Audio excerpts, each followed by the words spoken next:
Okay, hello, hello, hello. And thank you for joining another episode of Supportive Advice Live.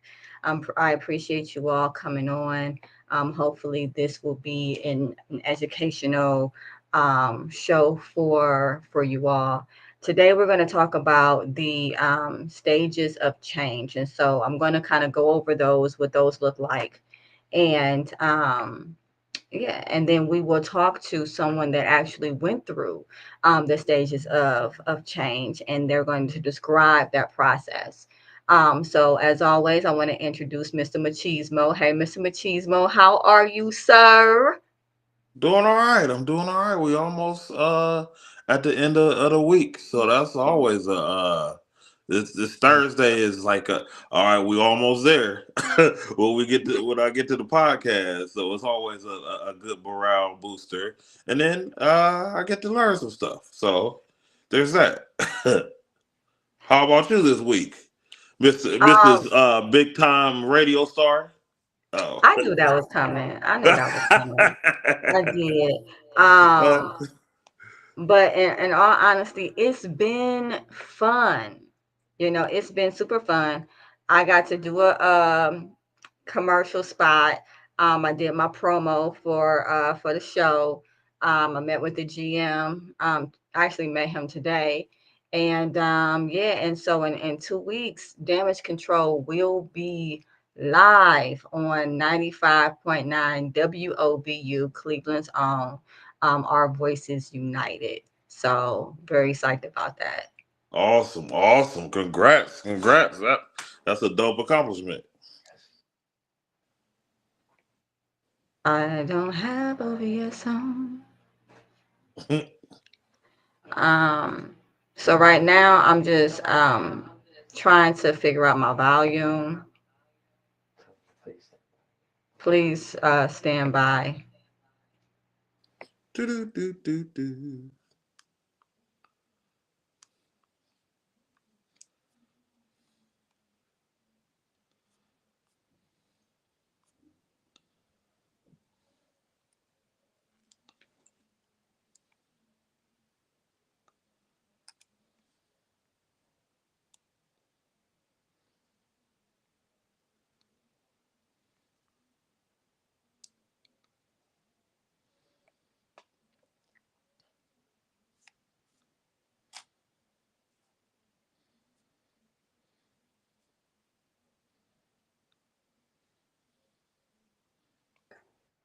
Testing, testing. Machismo? 1, 2, 3. I can't hear nothing. 3, 2, 1. 1, 2, 3. That did nothing. But thank you. That did nothing. He's on, but Do do do do do.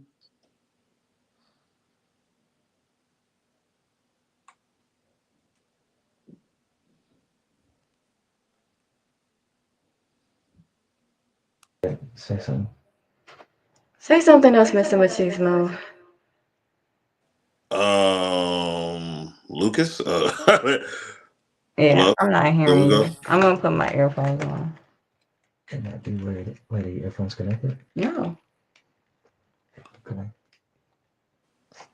Can you hear me now? Because who has the time? Who has the Can you hear time? me now? I don't have the time. Ooh, I got the sound is working. Do we okay, have that one time? sec. Hello, Captain's Mm. log. All right. Say something. Say something now, Mr. Machismo. Something now. Oh, Captain's log. Enterprise spaceship. Okay, say something now. Something now. Here. I can't hear anything. Oh, I You're thought you heard what I ridiculous. said. I thought it was funny too. But it's okay. But it's a little ridiculous. I can fix it. It just need a few minutes. What you need a few minutes to. Because your audio is being pulled by something else. You can hear it. Doom, doom, doom, doom. IT is on the way. Doom, doom, doom. Audio. Speaker has been idiot broadcast. Take out your headphones. We don't take audio. Okay? That's what I did before. You changed it. Okay. Okay. So we're good again. Can everybody hear me? I can hear you. All right. This is so fun. Chris, I appreciate your patience with you still there, right? Chris. We lost Chris. I'm kidding. We didn't Kevin.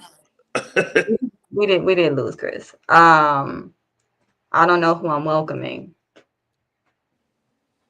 Well, they're watching. Just welcome. Okay, Let so us know you welcome are. whomever is watching. Let us know you are. Let us know who you are. You can go ahead and put your comments in. Right, today we're talking about the stages of change, and we are going to have a wonderful guest on, named Chris, and he's going to allow us to go through the stages of change using his actual journey to recovery, which is absolutely amazing. So, for those of us that don't know the stages of change, we have pre-contemplative, contemplative, we have preparation, we have action, and we have maintenance. Okay. So the pre-contemplative stage is your life as it's always been. You don't realize there is a problem. You are living life the way that you have always lived life. And then we go into the pre-contemplative stage. That's when we realize inside somewhere in here, all right, there's a problem. I'm not in as much of control over this addiction as I might have thought that I was. This is the time where we kind of realize maybe this is like something more than me just having a good time. But we don't know what to do about it. We have no idea what to do about it. And then we go into preparation. This is when a person might go online and look up different AA or NA meetings. They might actually be intoxicated at the time and go on to a meeting and not say anything. They're preparing, they're getting ready. And then action is when they actually stop you know doing either the drinking or whatever their drug of choice is, right? And they go into recovery, because a lot of times people don't just quit cold turkey. I know that's what we see a lot on TV, but that's not really a huge thing. I'm not saying no one does, but it is more common for someone to go into a recovery program, and then the last stage is maintenance. It is every single day making that decision to stay clean and sober, and what that looks like. And so we're gonna bring Chris on, and he's going to tell us a little bit about himself. We thank him so much for coming on today. And um and then I'm going to ask you about your pre-contemplative stage. But first, I would like for you to have a chance to introduce yourself. Well, thank you for having me. First and foremost, I don't know if you guys can hear me. Is that everything okay? Yeah, we can hear you. We can hear you. Thank you. Not a problem. Well, my name is Chris R. I'm a grateful recovering alcoholic from Cincinnati, Ohio. 41 years old. Um, I have been married 2 years now. I have 5 children and 4 grandchildren, and I'm an inventory control analyst for that company named Wayfair. Yes, I said their name. It's okay. I'm allowed to say it. Um, Okay. and my sobriety date is January 1st, 2021. I got sober on New Year's Day. Out of all that was, I guess that's my New Year's resolution from now on for the rest of my life. Um, but Wow. but that is my sobriety date, and that's from alcohol. I didn't. Drugs really was not my thing per se. But they say alcohol is a drug, which it is. So I do both programs. I do AA and NA. Oh, Um, wow. Okay. yeah, I do both. So, Chris, tell me about your life in the pre-contemplative stage. Now, that's the stage where you don't know anything is going on. You're just living life as usual. Before my of course my drinking and stuff like that. I had a very good childhood up until I was like probably say about 8 or 9 years old. And then that's when my dad started bringing alcohol in the house, and my mom started bringing drugs inside the home. So it's kind of like a double-edged sword, where it's like I had nowhere to run, had nowhere to go to. Wow. My grandma um, was, she, and I'm not trying to say this in a bad way, but she was old. She didn't know that my parents were doing what they were doing. It was just basically a place where I could go to, lay my head, get some food, and then that was it. I couldn't really run to her and say, "Hey, you know what? My mom and dad are going through a thing," because, of course, I would get told, "Oh, you wouldn't say that about your mom because your mom's this, or you couldn't say that about your dad because your dad's this." So there's like no one to run to. So basically, for me, running was just like going to school or playing that sport or going to a friend's house or going somewhere to escape that abuse from the home life, because Yeah.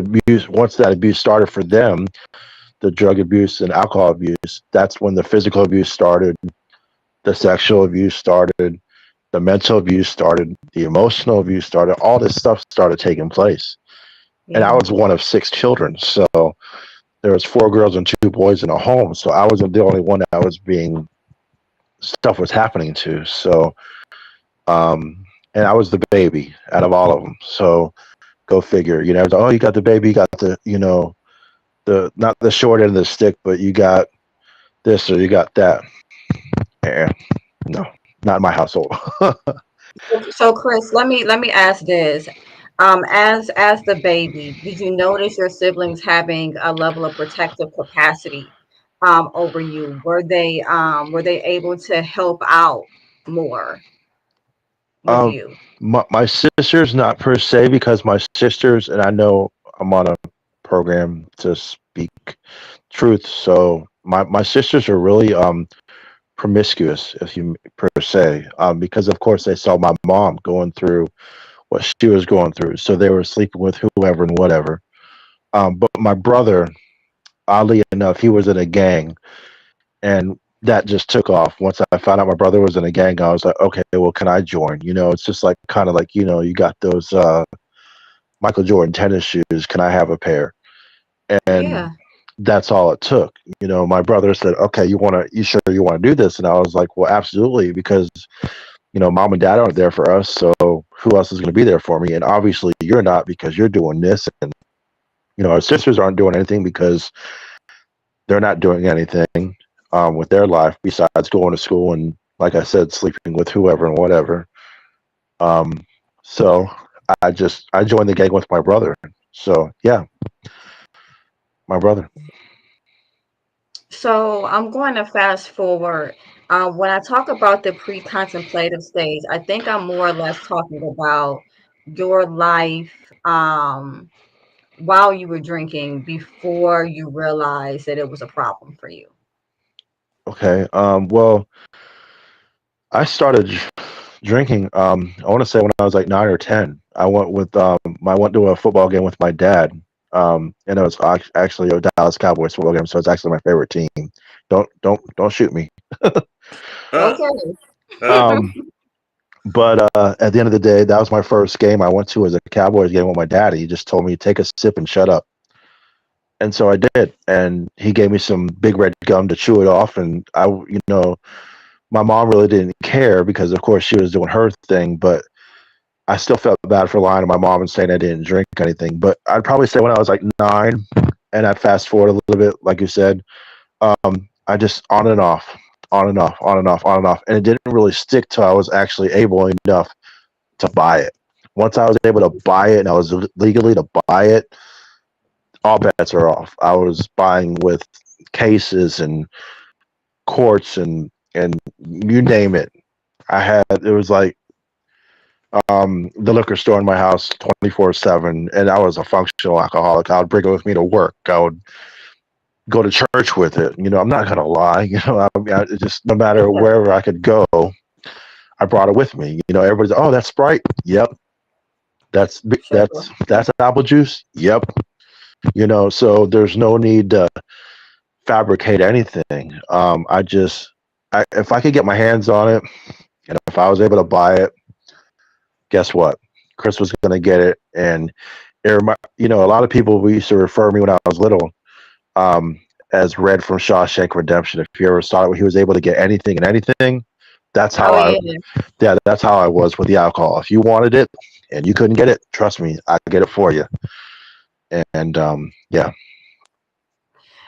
Describe to me what, in your eyes, it means to be a functional alcoholic.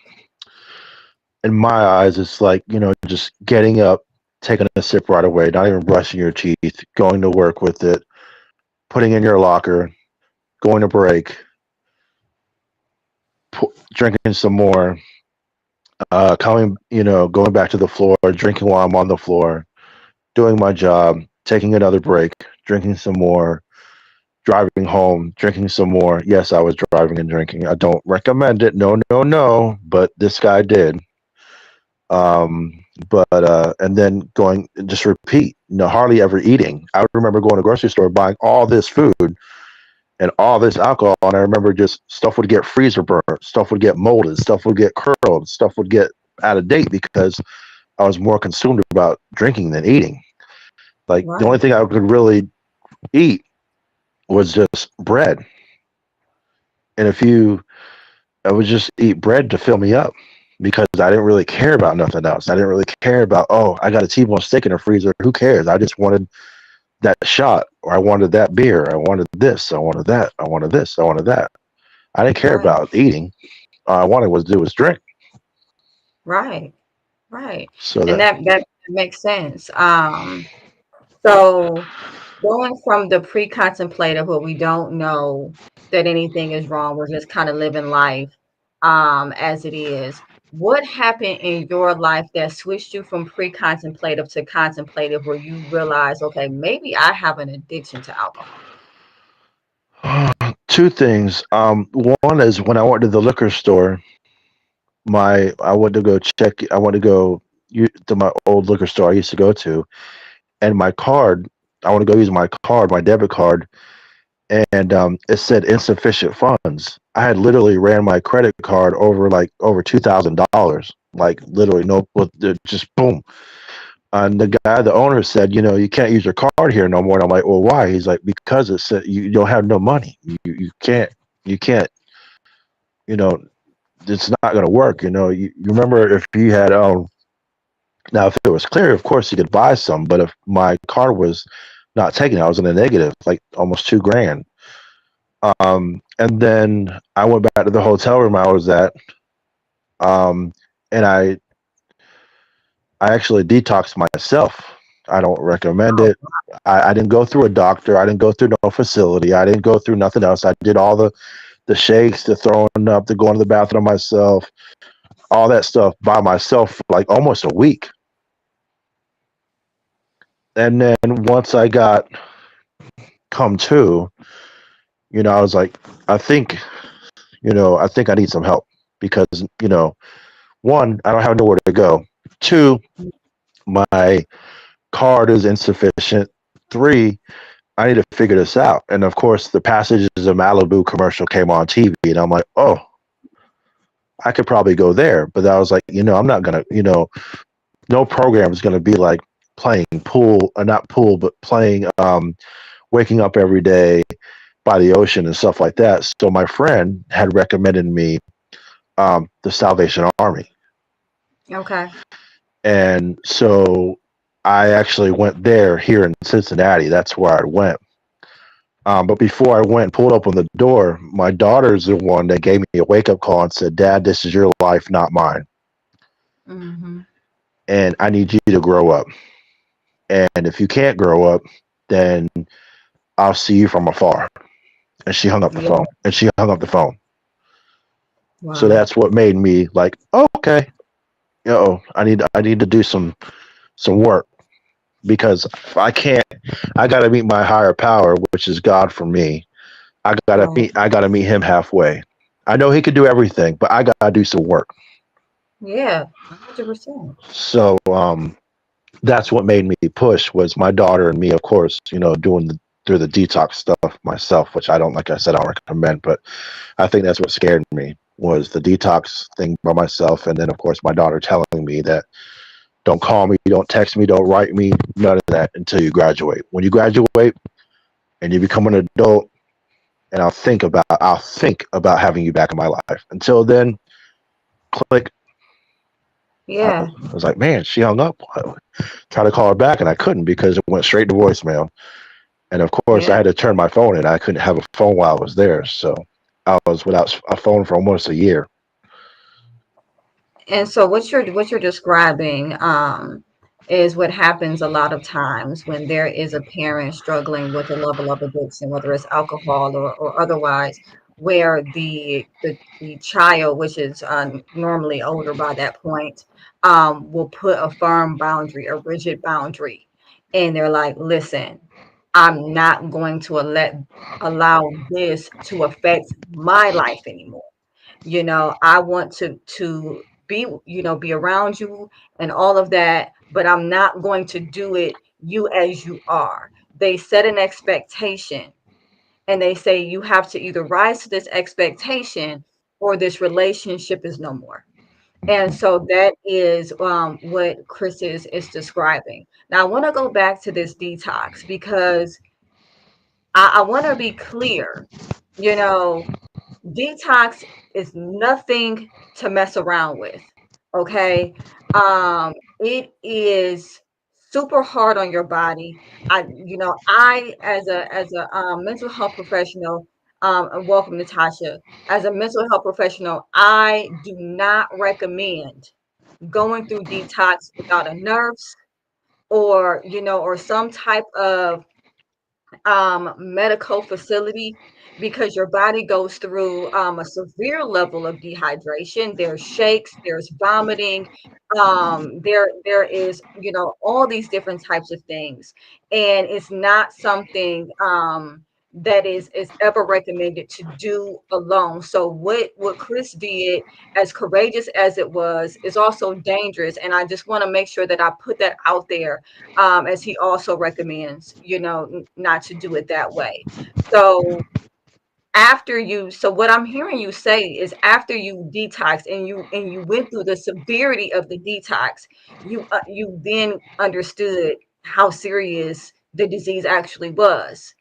Yes, ma'am. I saw, and I'm not trying to be crazy graphic, but when I threw up, I kind of felt like my life was like being like all what I've been through in my life was like being thrown up out of the way. It was time for me to make a change. It's kind of like, okay, you go on that crazy ride out at a theme park, and you're like, it's your first time going, and then you throw up, and then it's like, and then you're back to normal. You feel you want to get back to normal. You want to get back to you. You want to be a brand new you again. You want to be, you know what? Okay, that's cool. I could go back on it again.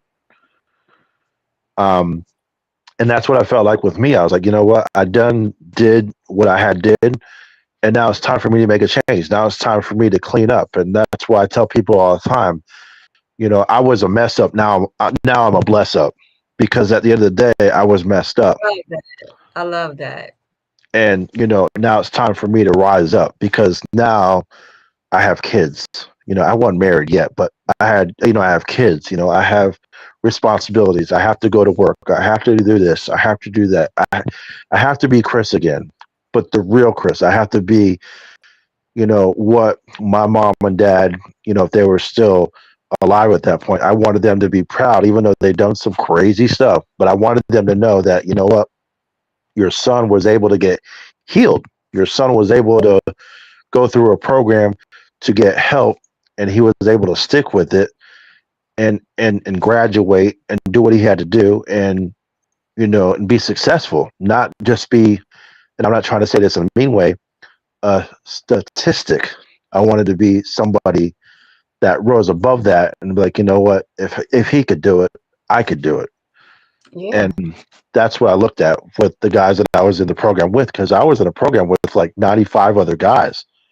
So that's 95 other people talking about their drug problem, their alcohol problem, 95 different personalities, 95 different perspectives, 95 different backgrounds, and just trying to have that one common goal, and that's just to get better, to get right, so they can get right with God and get right with themselves, so they can get up out of there and be a change. Mhm. So that's what I wanted to do for myself and for my children.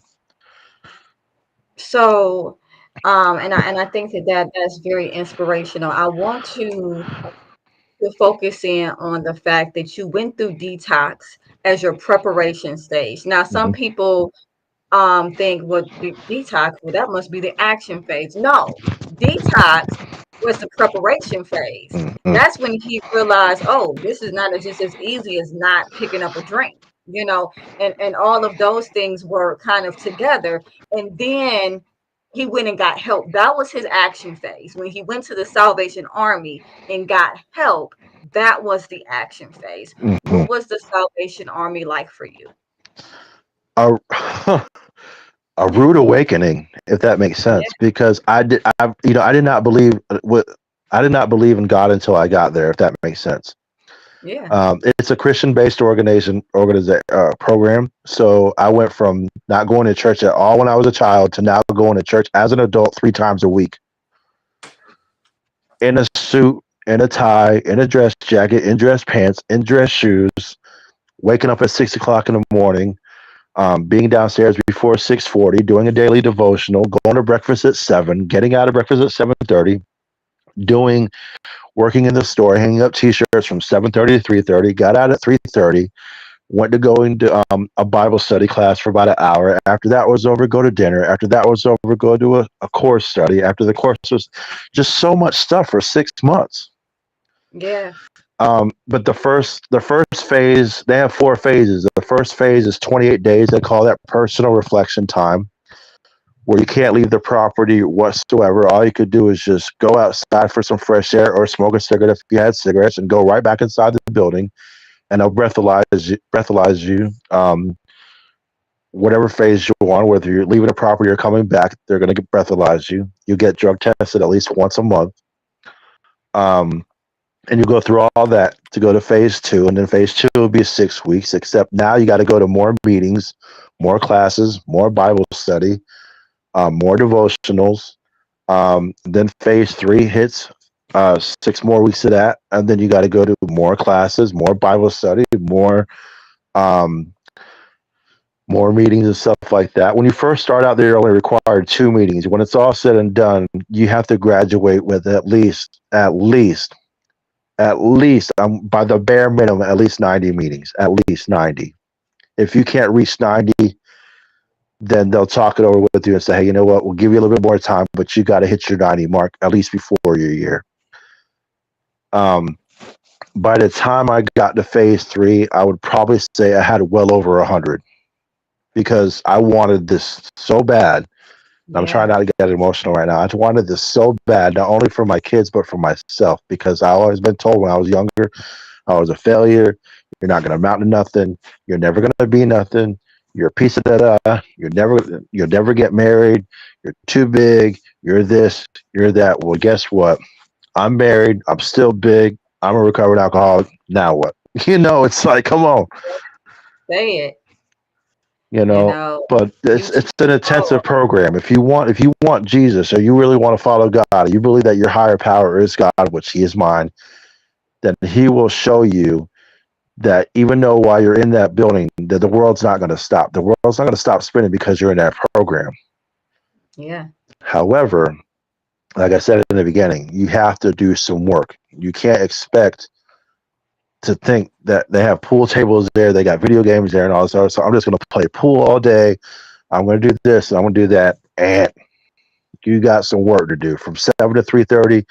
You got to hang up t-shirts. You got to fold some pants. You got to put some clothes away. You got to go through stereo equipment. You got to go through bedding. It might have bed bugs on it, but guess what? You got to do some work therapy. That's what they call it, intense work therapy for 8 hours. Then you got to go to classes. You got to go to Bible study classes. You got to memorize Bible verses. You got to memorize different things from what the commanders are telling you. You got to do household chores. You got to clean that shower with bleach and a mop and a squeegee and all this other stuff. Every other deep clean, every other Saturday. You got to do some work. It's not just going to be handed to you. You're going to, Absolutely. and And Chris, real quick, I would love to touch on the importance of that regimen, because when you're going from having a drug of choice, whether it's alcohol or otherwise, right? That's your whole life, mm-hmm, and so one of the main things that happens once you stop drinking or once you stop using is all of a sudden you have all this idle time. And I and it's just like, oh my gosh, going into programs like that where it's so regimented, where your schedule is planned out for you, where they have all of these things for you to do with your time. Can you talk about how important that is for someone newly getting into recovery? for me that was the best thing because that kept my mind off of where I could be, where I want to be, where what else am I going to do. For them to have that structure like that and everything like on time, and there's clocks all over the place, so there's not a factor. You can't say what time is it because there's clocks everywhere. But for them to have that schedule saying, you know what, from 6 o'clock a.m. wake up, by 6:40 you have to be downstairs, fully dressed, ready to go to work, everything. Then from 7 o'clock to 7:30, breakfast, and then from 7:30 to 3:30, work therapy, 3:30 to 5. Um, a Bible class, 5 o'clock to 5:30. You got dinner. Then from 5:30 to 7, another class, and from 8 to 9:30, a meeting. It could be AA meeting, NA meeting, whatever. And 10 o'clock bed. 6 o'clock rolls by. It's time to wake up again. 6 o'clock in the morning, wake up. 6:40 devotional. 7 o'clock. And Yeah, that happened every single day. And on Sunday was even real crazy because on Sunday you're like, oh, it's a day of rest, day of relaxation, and you got to get up, you got to get your dress jacket on, your suit on, your tie on. They don't if you can't tie a tie, someone will be there to help you tie a tie. So suit and tie, dress pants, dress shoes, sitting in the first few rows of the pews, participate in like singing hymns, participate and Bible study at the church, which was for like 2.5, maybe 3 hours. You got to be fully awake. Can't go to sleep. You go to sleep, they'll say, you know what? Better luck next Sunday. If you fall asleep that time, they'll just say, you know what? We're just going to dismiss you. So it's like a one and done type thing. You have to be on your game. If you want yeah, it, if you want it, and you sign that contract, you know what? I'm going to be a part of this program for 6 months or however long it takes you. Then you gotta really, really go forward. Like you said, the schedule is intense, but to keep my mind off of, I could have went to a bar at 9 o'clock in the morning, or I could have went to this club at 3 o'clock in the morning. No, that's the farthest thing from my mind. I didn't even think about that. None of that. Because at 3 o'clock in the morning, I was like, oh man, 3 more hours, gotta wake up. Then I gotta go to work. Then I gotta do this. I gotta do that. So that was the farthest thing from my mind. So they definitely, yeah, what you said hit it right on the head. They definitely keep you occupied. There's no, and if there is a problem that arises where that you still have those little flashbacks, and you wait till the morning, you talk with the house manager and say, look, you know what? I'm not trying to miss work therapy, but I will go to work therapy. But can you tell the commanders that I'm going through a problem. I'm going through a phase, and I'll try to get you some help. So it's not like you're, oh well, haha. No, they're gonna help you. So it's not like you're gonna be on it by yourself. absolutely. Essentially, in offering you that structure, they're teaching you how to live Hmm. versus how to survive, right? Correct. Correct. Drinking, when we're with our within our addiction, we're surviving. We're surviving from one drink to the next drink, or one use to the next use. And what they teach you in that regimented routine is how to start living, how to start putting things back in your schedule, how to go and get active, how to believe in something higher than yourself, and gather faith, not just in that, but in yourself, to be able to stay sober. Hmm. I mean, it sounds like an amazing program. So, after going through the program, because that would be your action phase right there, right? Um, Hmm. how has maintenance been for you? How have you been going through the steps, the 12 steps? Well, let's see. I have a sponsor who has a sponsor. Between all four, there's four of us. Between all four of us, there's like last night. Between all four of us, we counted. There's 73 years of sobriety between all four of us. So that Wow. being said, like I said, I have a sponsor as a sponsor as a sponsor as a sponsor. So there's all four of us.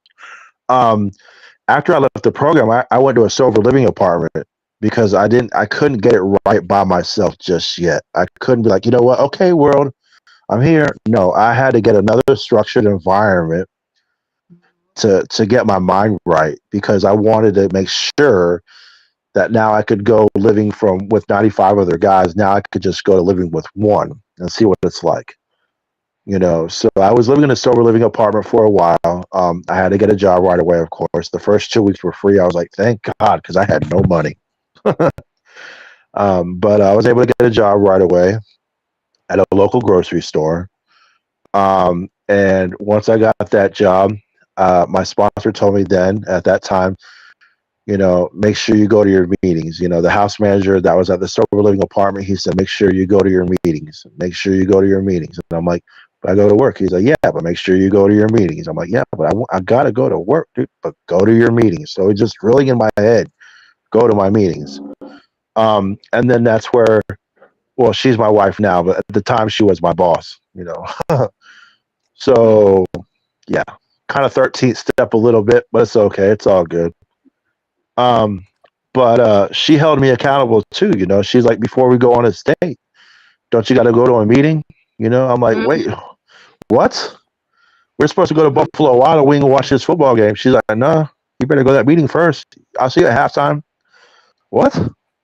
But the one thing I love about her more than anything is when we first started dating is that she held me accountable so much that she sat in front of the bar. I was sitting in front of her and she would pray with me. She would talk with me. She said, "You know what? We're not gonna go forward until you get yourself right. You have to get yourself right first before we can continue going on this dating journey.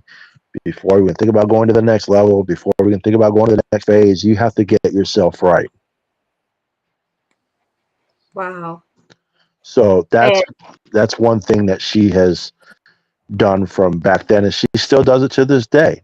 She's like, "Hey, did you go to this meeting? Did you do this? Did you do that? Did you do this? Did you do that?" And I'm like, "You might as well become my sponsor because you're man." But it's a good thing because I needed that, right? I needed that, and I still do because, like I said, I got 3 years in this, and almost 4 years. January 1st will be 4 years, and for her to hold herself, myself accountable by going to meetings with me, chairing meetings with me, going to different meetings with me, going to different places with me, and sharing these meetings and giving my lead and doing what I got to do. She just inspires me that much to just keep on going forward with my life because not only as I'm not only her husband, but I'm her best friend. yeah, And she could tell me, look, you know what, you're kind of slipping a little bit. You didn't go to this meeting this week, but it's okay. It's okay to not be okay in her eyes, just like everybody we know. But I had to ask her daughters first before I could, marry their mom. I said, hey, you know what? I was thinking about marrying your mom. But the first thing they asked me was like, she might drink. Is that going to be okay? And I'm like, wait, what?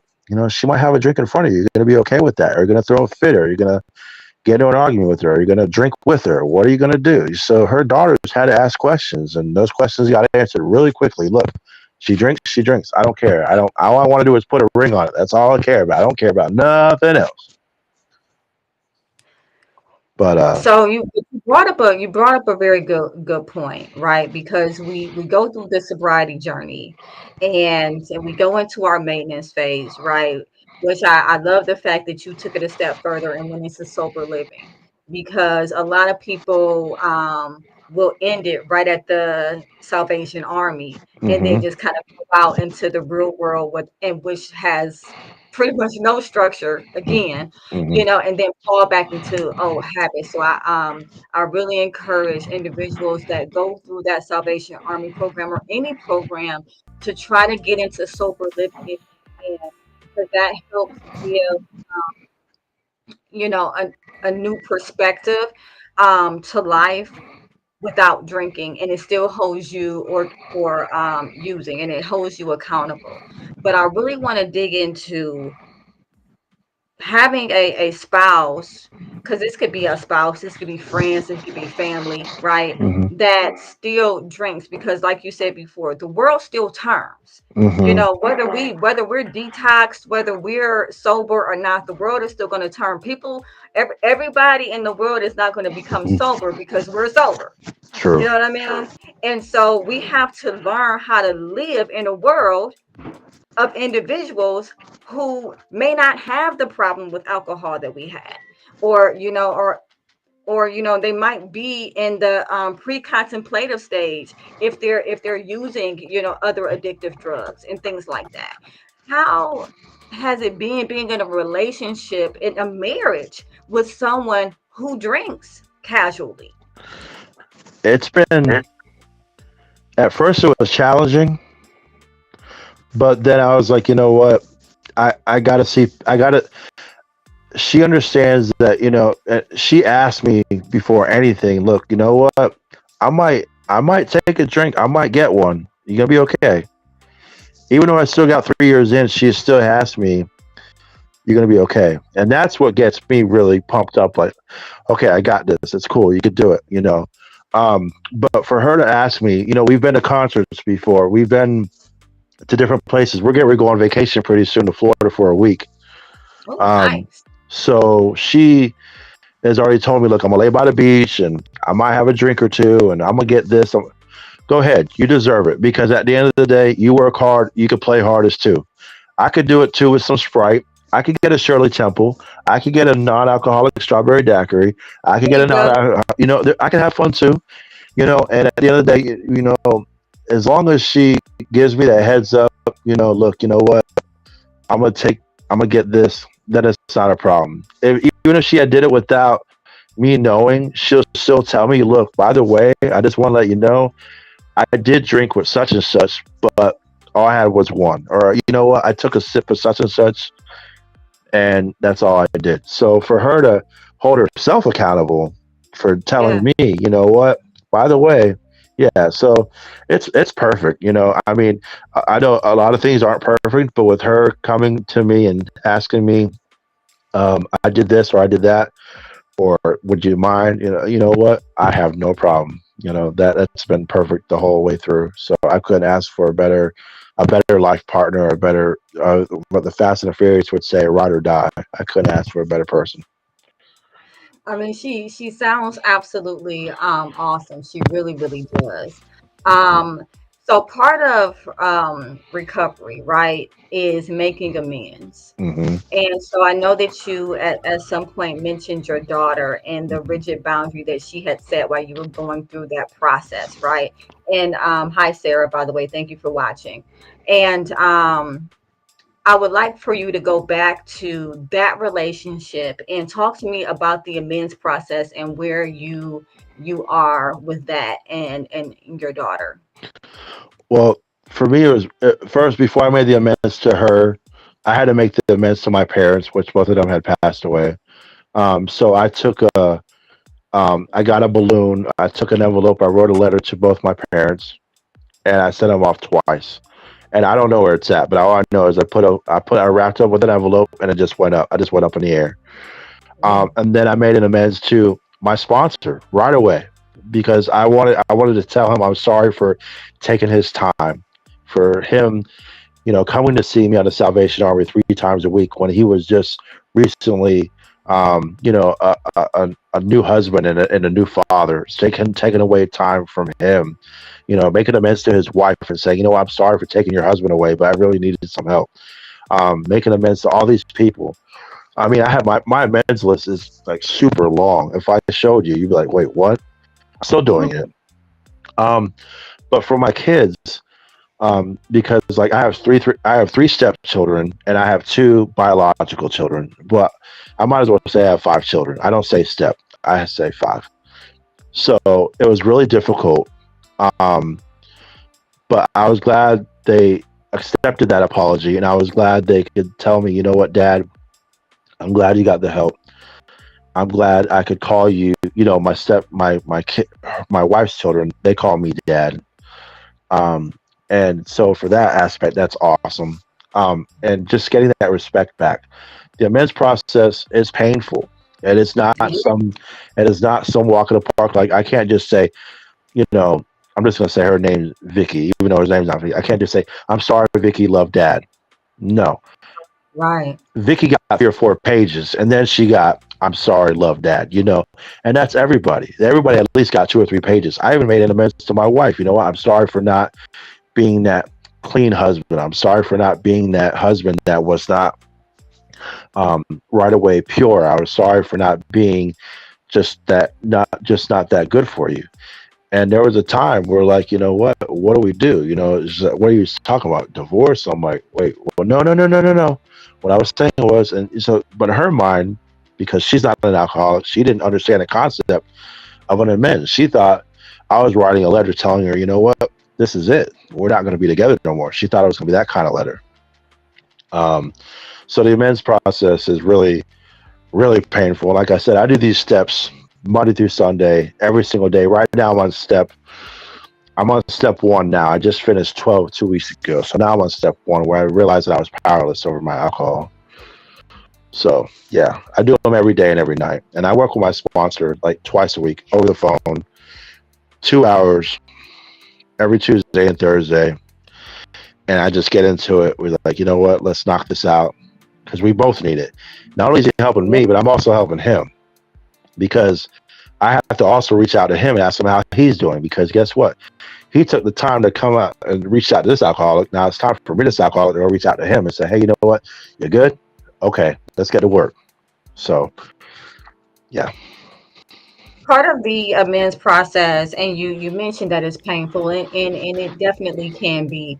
Part of it though is actually listening to the hurt that we've caused other people. Hmm. Some individuals that go through the 12 steps might use that as a time to acknowledge just what they feel they've done wrong, and and then say, well, I'm sorry about that, or apologize for that, or write a letter for that, but they don't want to sit and listen to their children or their family talk about the actual hurt that they went through.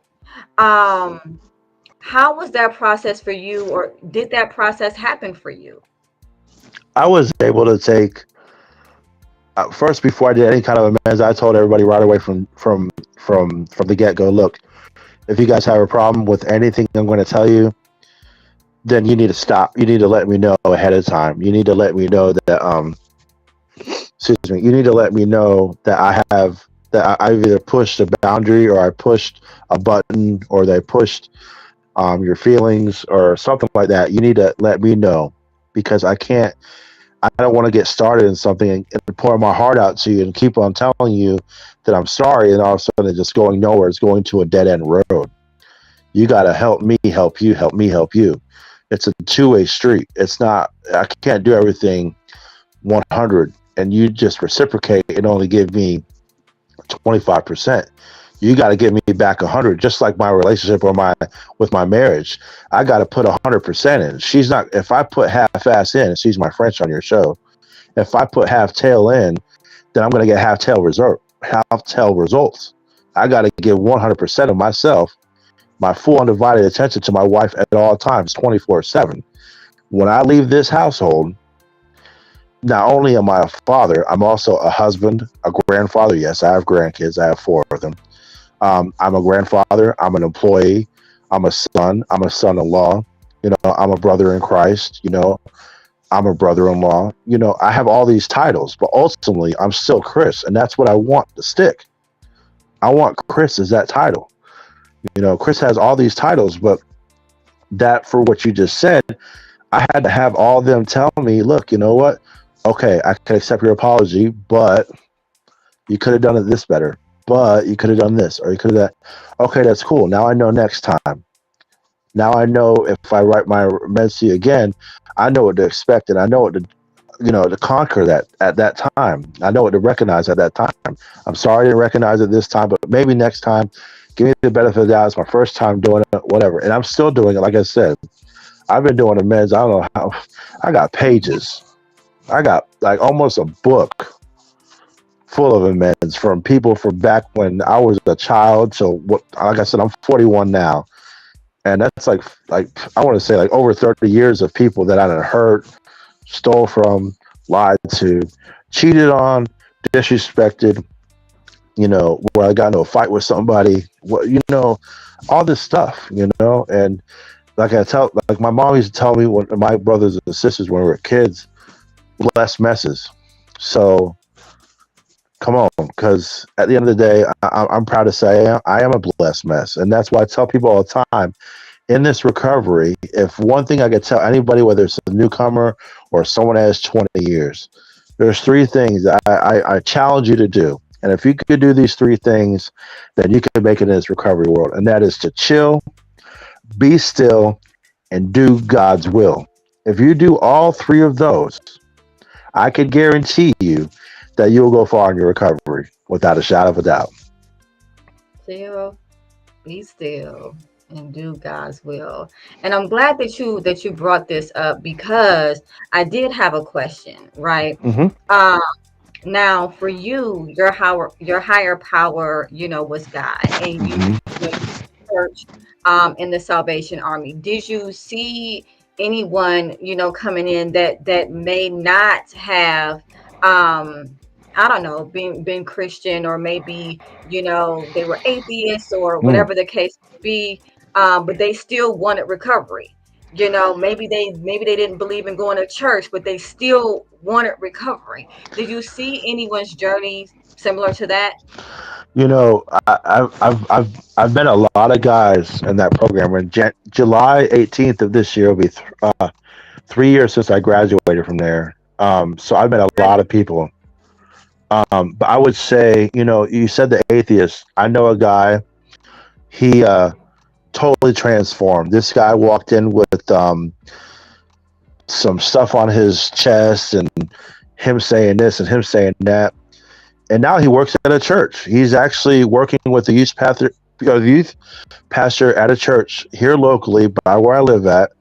And this recovery turned his life around. Like, this guy is not. When I first met him, he was wearing all black, dyed black hair, black fingernail polish, big old silver chains. Now this guy's wearing a suit every single day to work. Catching a bus, clean fingernails, no more jewelry. Getting married pretty soon. Got twin daughters that have just been born, like I think like 3 or 4 months ago now. Oh, wow. Totally transformed. Like this, you would not, if you had seen what I seen almost 2 years ago to what you see now, you like, man, God really did a total 720 on this kid. And I say kid because he's 27. I'm 41. So yeah, I got some age on him, but I still call him a kid. But at the end of the day, yeah, I've seen all walks of life. I've seen trans people go through a thing. I've seen the LGBTQ community go through so much hell while they were there at the Salvation Army. But by believers like myself, giving them hell. But Yeah. now it's like, you know what? So what? My best friend recently passed away. I'll say his name is Larry, and he was part of that community with like very out there, like out there. But at the end of the day, he was my best friend, and I could tell him anything, like he could tell me anything. But he had passed away in December. But our bond was so close that his sister gave my wife and myself some of his ashes in a necklace. Who does Wow. that? You know, that's just how much of an impact that my wife and I made on him. You know, but at the end of the day, to answer your question, I've seen so many guys go through so much stuff, and now it's like you would not think that the stuff that they were, what they're going through, what they had, what they did go through, and what they're going through now, and a lot of them are, some of them are back in the program again because you could go back. It's not just a one-time thing. If you have to go back, you have to go back. It's okay. We understand. Life's not perfect, and if you fall, it's okay. They're going to pick you back up. You're going to go through the program again. Let's do it again. Let's go. But at the end of the day, there's a lot of guys that I know that are like totally transformed. So that answers your question. Yeah, they're totally transformed. You would not think. Yeah. And I kind of want to touch on just briefly. You Hmm. were saying, you know, some of the people in the LGBTQ community had, um, you know, some issues going through the Salvation Army program, and may not have been treated in a way that, it sounds like, you know, one would aspire to be, Hmm. you know, be treated. And talk to me a little bit about that. What, you know, what was that like?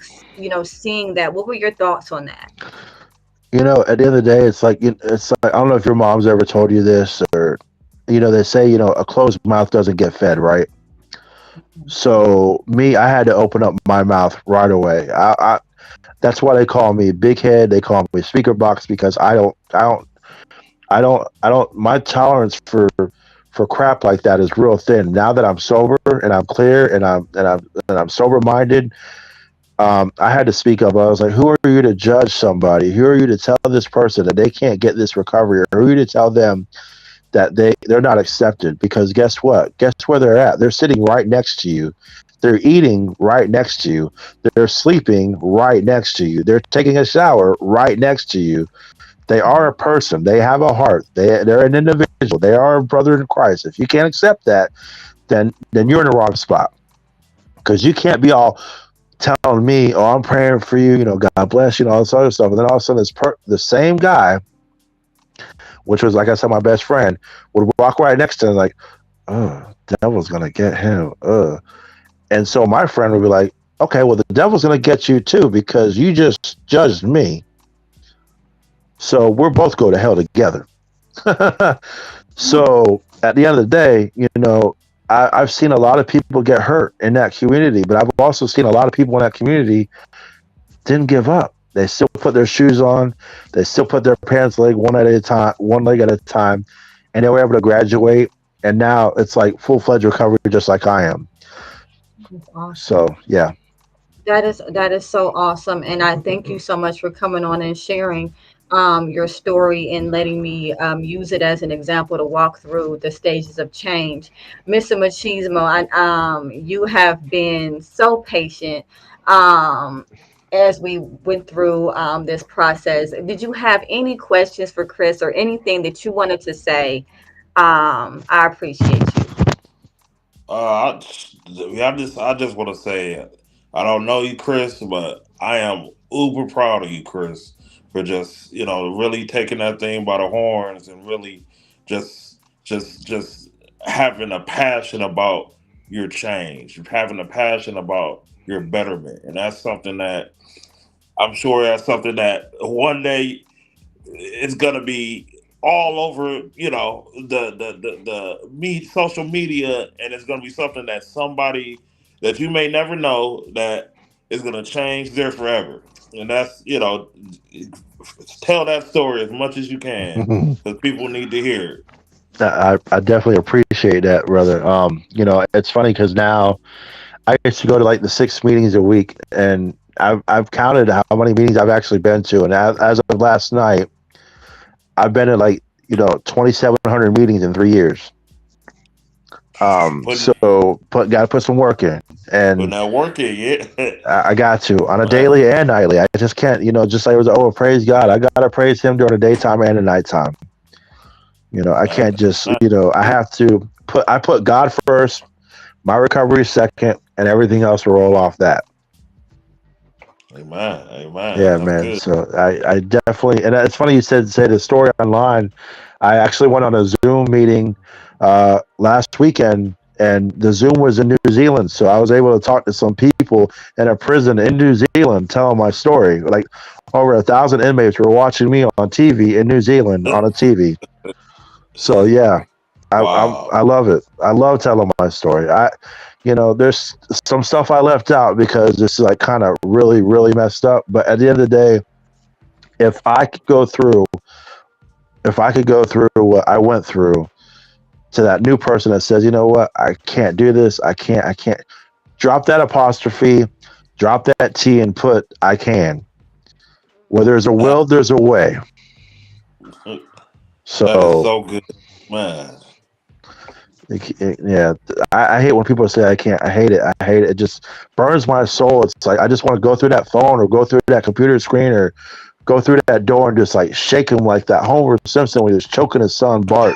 Like yeah, like come on, like let's get this recovery and go. Like because this is not. It's not just a daily. It's a daily thing. This is my program for the rest of my life. This is my life. I have. How can I say this shortly? I have let's see, I don't have another recovery in me. I don't have another 3 years to say, you know what, I can do this again. I don't have it. I've already told my wife that. I told my kids that. I even told my higher power that. Look, if I went back out there, it's over. There's no coming back. They're anywhere but backwards. I get it. I'm not gonna go back, but I'm just saying I can't go back to that lifestyle because if I went back, y'all be reading me on me in the papers for sure. Because I don't have that in me to do it again. I don't have the energy and I don't have the time. The resources are there, yes. But as far as me going back out there and coming right back to, oh, I could do another 3 years. I could do it. That ain't gonna happen. Mm-mm. So I wanna thank you again for coming going. Are there any are you a part of like any organizations or any, anything that you would like to give credit to, maybe give a link or, names of, where people who are looking to recover can go. We want to shine some light on some of those resources you talked about. Yeah, if you call, you can contact the Salvation Army. It's a program. So anybody, we love the free word, right? Hey, free, hey. So that right there program is good for you for 6 months up to a year.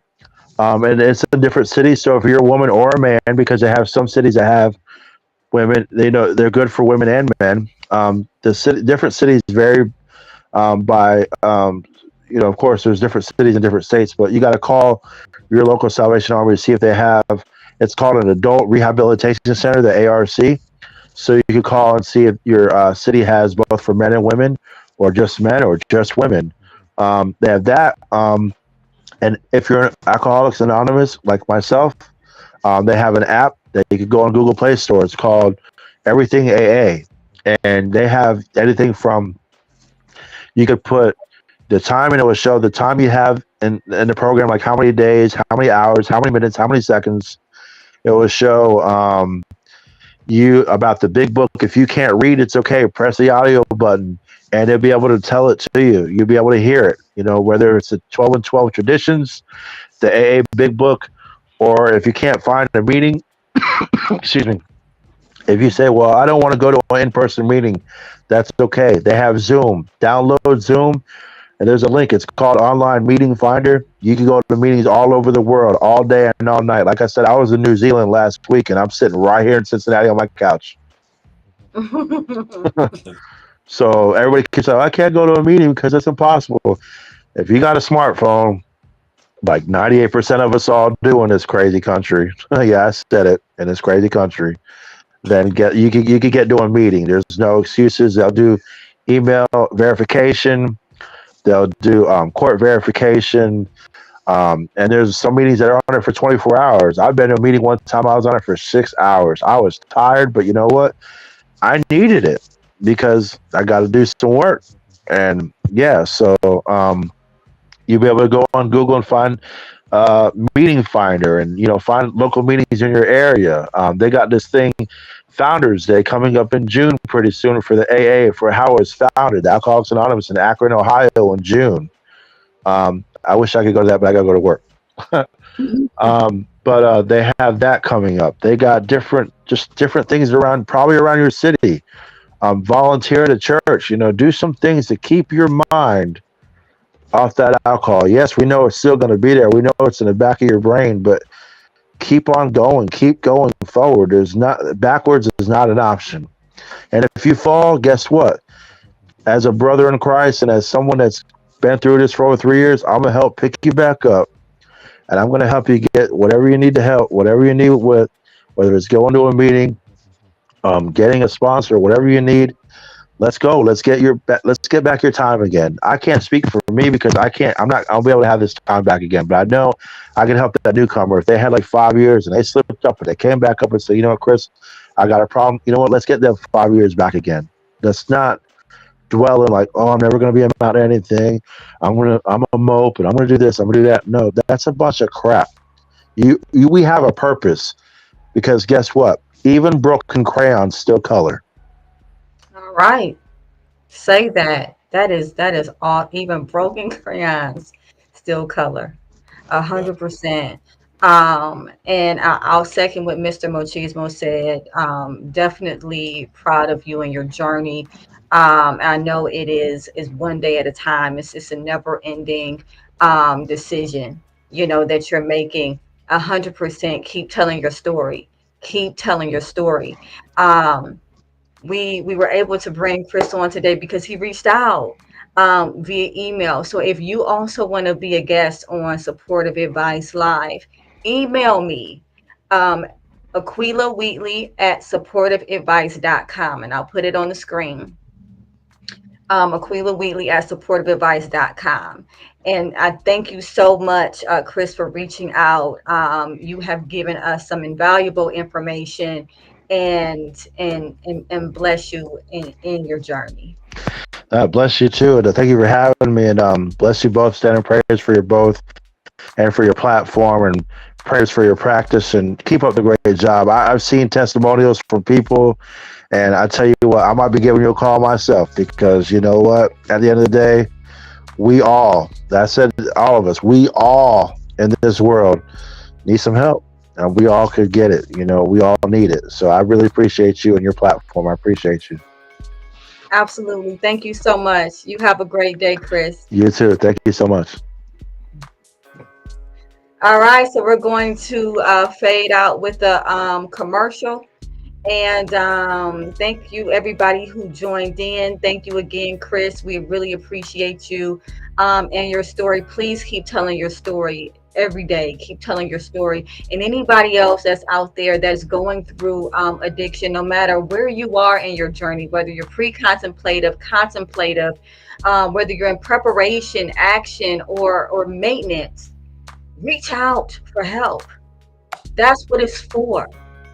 That's what people like myself, therapists, are here for. That's what the Salvation Army and other facilities such as that, like Harbor Lights, for another example, that's what they're for. It's not too late.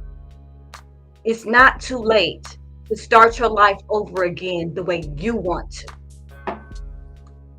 So with that being said, we are going to end with a commercial break, and I thank you all for watching.